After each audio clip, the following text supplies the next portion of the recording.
Puji Tuhan, Shalom, selamat berjumpa kembali dalam berkat pagi GPD Immanuel Garut.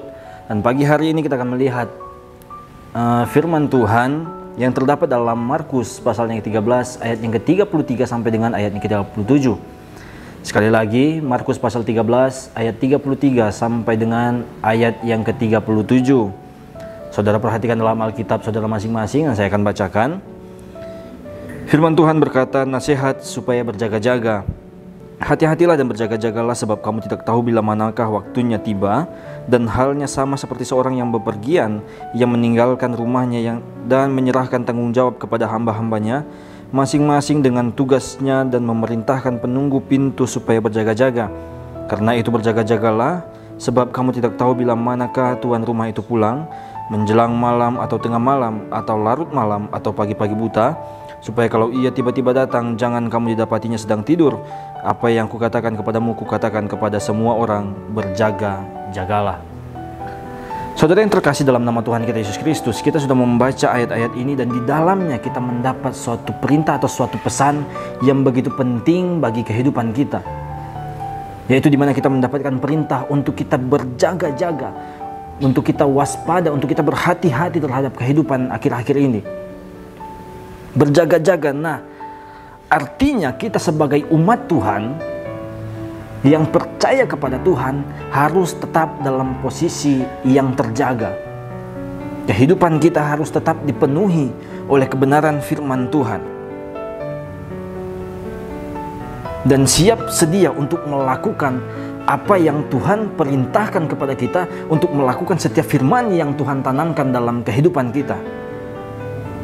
Ada begitu banyak perintah-perintah Tuhan dalam Alkitab yang Tuhan berikan kepada kita untuk kita lakukan dalam kehidupan kita, yaitu untuk menjadi alat, untuk menjadi perlengkapan kita dalam kita berjaga-jaga selama kita menjalani kehidupan di akhir-akhir zaman ini. Nah, berjaga-jaga yang dimaksudkan di sini adalah kita berjaga-jaga dalam kita menantikan kedatangan Tuhan Yesus. Sama halnya dengan seorang hamba yang diberikan perintah atau yang dipesankan oleh tuan rumahnya untuk menjaga pintu, untuk menjaga rumahnya ketika tuan rumahnya itu sedang bepergian.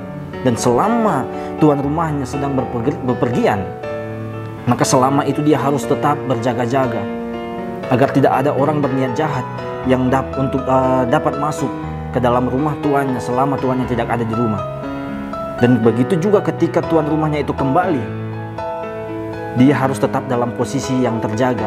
Ketika tuan rumahnya itu kembali, tuan rumahnya itu mendapati dia sedang berjaga-jaga.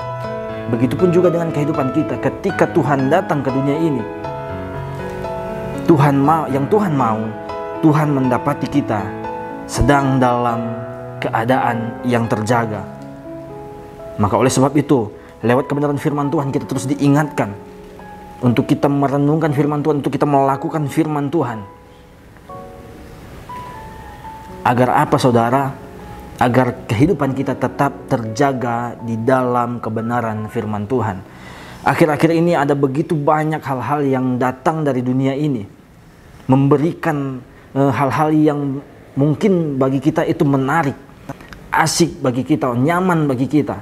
Tetapi lama-kelamaan ketika kita menikmati hal itu, ingatlah bahwa segala sesuatu yang datangnya dari dunia bertujuan untuk membawa kita kepada kejatuhan. Dan pagi hari ini firman Tuhan datang kepada kita, mengingatkan kepada kita untuk kita berjaga-jaga dalam kita menantikan kedatangan Tuhan Yesus yang kedua kalinya. Kita bersyukur kita mempunyai Allah yang begitu setia, yang mau selalu mengajari kita, yang mau selalu mengingatkan kepada kita, yang mau selalu menasihati kita. Untuk apa? Untuk kita tetap berusaha, semakin berusaha untuk bisa membawa kehidupan kita kepada kebenaran. Nah, kalau kita diberikan perintah yang demikian, maka kita mempunyai tanggung jawab yang begitu besar atas kehidupan kita selama kita menjalani kehidupan di dalam dunia ini. Kita mempunyai tanggung jawab yang besar untuk kita tetap membawa kehidupan kita untuk terus berjalan di dalam kebenaran firman Tuhan. Tidak ada seorang pun di dunia ini yang mempunyai kuasa untuk dapat mengetahui pada waktu kapan, pada saat kapan Tuhan akan datang ke dunia ini. Maka daripada itu firman Tuhan selalu mengingatkan kepada kita, tetap berjaga-jaga, tetap waspada, tetap berhati-hati. Sebab ada begitu banyak hal-hal yang datangnya daripada iblis, yang selalu memperhatikan kehidupan kita ketika kita lengah, ketika kita lemah. Maka hal-hal itu akan datang memberikan tawaran-tawaran yang menarik bagi kehidupan kita. Tetapi pagi hari ini firman Tuhan datang kepada kita bukan secara kebetulan, tetapi firman Tuhan datang untuk terus mengingatkan kepada kita bahwa kehidupan kita harus tetap dalam keadaan yang terjaga. Dengan apa? Dengan kita merenungkan firman Tuhan, dengan kita melakukan segenap firman Tuhan yang Tuhan tanamkan dalam setiap kehidupan kita. Puji Tuhan, inilah kebenaran firman Tuhan yang dapat kita dengar pagi hari ini. Dan setiap firman Tuhan yang kita dengar akan menjadi kekuatan dalam setiap kehidupan kita. Puji Tuhan, Shalom, Immanuel, alam berkati.